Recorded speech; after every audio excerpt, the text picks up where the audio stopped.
আমি 1968 সাল থেকে আমি ছাত্র রাজনীতির সঙ্গে জড়িত। আমার জীবনের কোথাও কোনো ব্রেক নাই, কোনোদিন আমি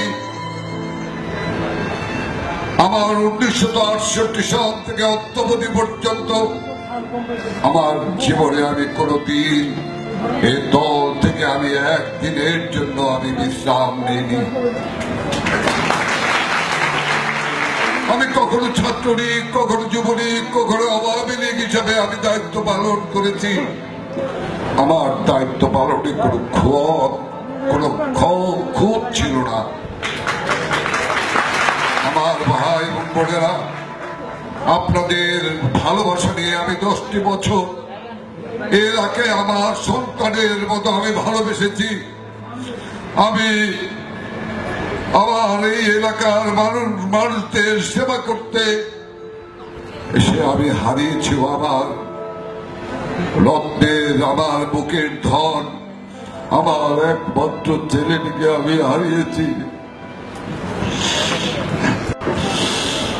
আমার ছেলেটিকে আপনারা যেমনি ভাবে বিদায় দিয়েছিলেন, কত মানুষ আপনারা সেদিন তার জানাজা পরে বিদায় দিয়েছিলেন, কত মানুষ আপনারা দোয়া করেন।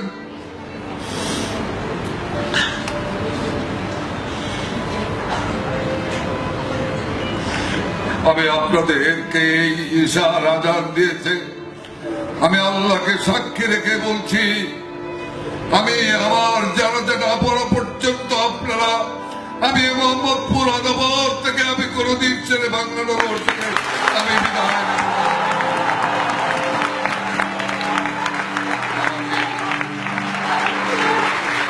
আমাকে আপনারা জানাজা পরে বিদায় দিবেন, এই আমন্ত্রণ, এই দাওয়াত আমি আগাম দিয়ে রাখলাম আপনাদেরকে। আমার ভাই এবং বোনেরা,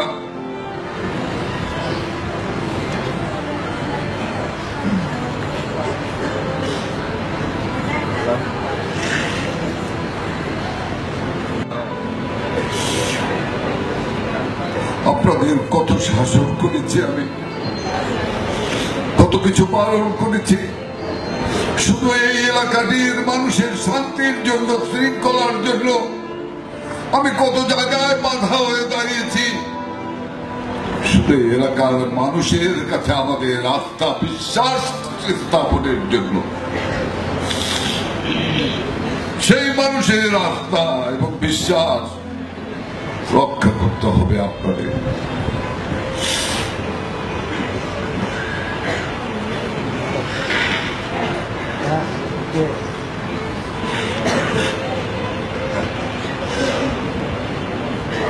আমি বড় অসুস্থ। আমার স্ত্রী গতকাল মধ্যরাতে তাহাজ্জুদ পড়তে উঠে সেন্সলেস হয়ে পড়ে গিয়েছিল। আমি অনেক ভয় পেয়েছিলাম, কি জানি কি হয়ে গেল, হয়তো বিরাট ক্ষতি আমার জীবনে হয়ে গেল।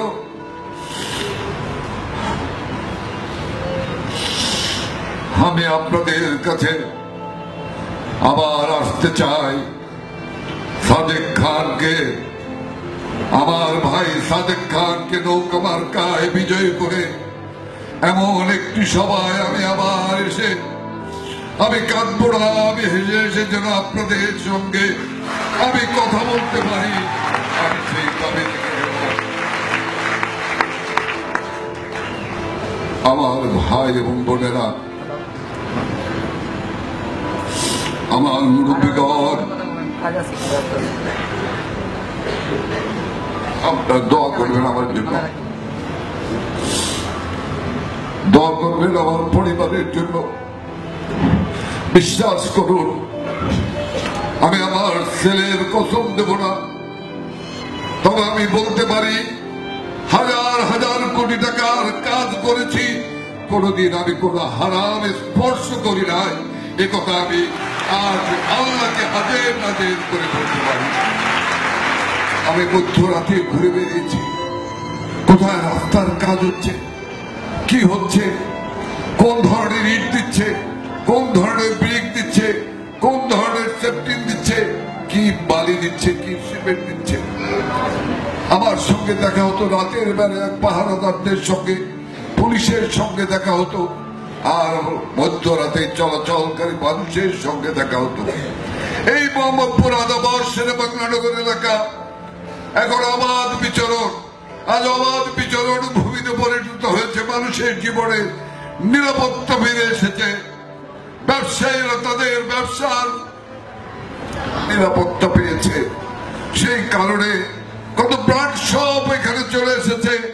সেই অবহেলিত সেই রিং রোড আর ব্র্যান্ড শপের মার্কেটে পরিণত হয়েছে।